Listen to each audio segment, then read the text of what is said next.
Quando se pensa em Guerra Fria, o que vem à cabeça? Espiões, a crise dos mísseis, o Muro de Berlim, certo? Mas um dos maiores campos de batalha dessa disputa foi, na verdade, a África. Um continente inteiro que estava lutando pela sua liberdade e acabou sendo puxado para esse jogo de poder global. Pois é, essa é a grande questão, né?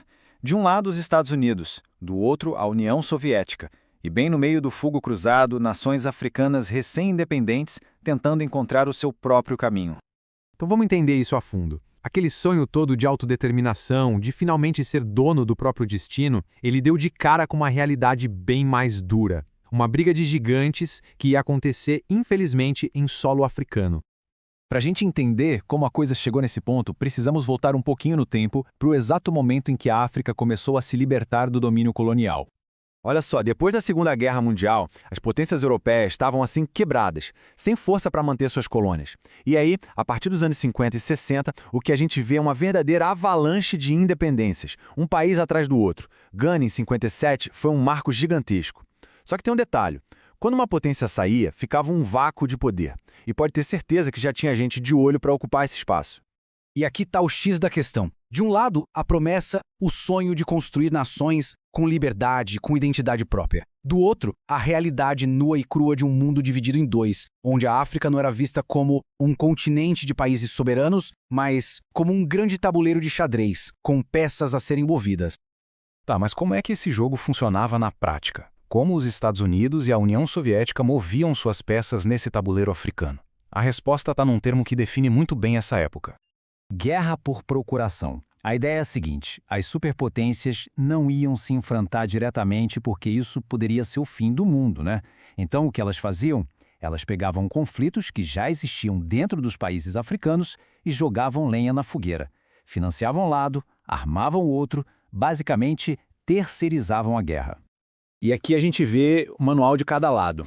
E é quase irônico. A União Soviética vinha com um discurso de somos anticoloniais, estamos aqui para ajudar na libertação, e do outro lado os Estados Unidos, com a bandeira de vamos conter o comunismo, acabavam apoiando algum dos regimes mais brutais do continente, inclusive o apartheid na África do Sul. Quer dizer, em nome da liberdade se aliavam a ditadores. E se a gente quer um exemplo de como isso foi devastador, basta olhar para Angola. O que era para ser uma luta pela independência de Portugal virou uma guerra civil terrível, que se arrastou por quase 30 anos. Uma guerra alimentada com armas e dinheiro que vinham tanto de Moscou quanto de Washington. E o custo humano disso tudo? É difícil até de imaginar. 1,5 milhão. Isso mesmo, 1,5 milhão de pessoas mortas só nos conflitos em Angola e Moçambique. Pensa na escala dessa tragédia. Milhões de refugiados, famílias inteiras, gerações perdidas por causa de um jogo de poder que não era delas. Essa frase aqui resume tudo, né? A África virou um laboratório, um campo de testes para ideologias e armamentos. Mas a conta de verdade, quem pagou foi o povo africano. Mas é muito importante dizer, essa não é uma história só de sofrimento. Seria um erro gigantesco pensar nos africanos como vítimas passivas. Pelo contrário, em meio a todo esse caos, houve muita resistência, muita luta para forjar um caminho próprio. E essa resistência veio de várias formas. Tivemos líderes políticos visionários, gente que sonhava com uma África unida, o chamado panafricanismo. Tivemos movimentos populares absurdamente fortes, como a luta contra o apartheid. E olha que incrível, a resistência também foi cultural. A música, a arte, a literatura, tudo isso virou arma para dizer, nós temos a nossa identidade. E ela não é nem capitalista, nem comunista, é africana.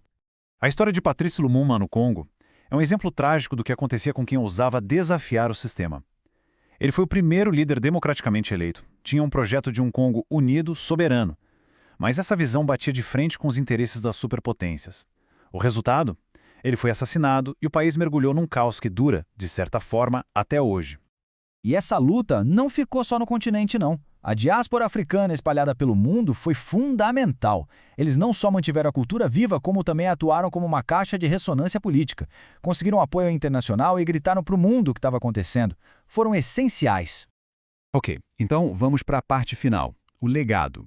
Como é que tudo isso que aconteceu na Guerra Fria ainda reverbera na África de hoje? A conexão é assustadoramente direta. Pensa comigo.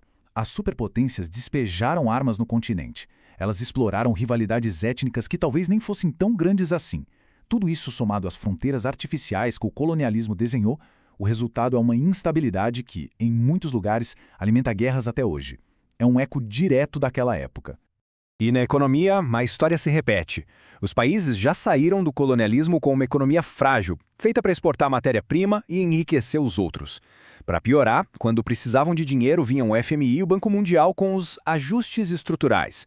Na prática, isso significava corta gastos em saúde, corta em educação, privatiza tudo. O resultado? Em vez de desenvolvimento, o que se viu foi um aprofundamento da dependência econômica. Mas, de novo, a história da África é também uma história de uma resiliência inacreditável. A criação da União Africana, o crescimento de potências como Nigéria e Quênia, tudo isso mostra um continente que está, sim, tomando as rédeas do seu próprio destino. E fazendo isso do seu jeito. E isso nos leva à pergunta final. A Guerra Fria, como a gente conheceu, acabou, mas será que os seus efeitos, as suas sombras, realmente desapareceram?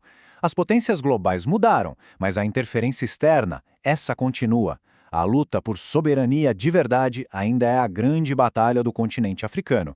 Os ecos daquele tempo ainda estão bem altos.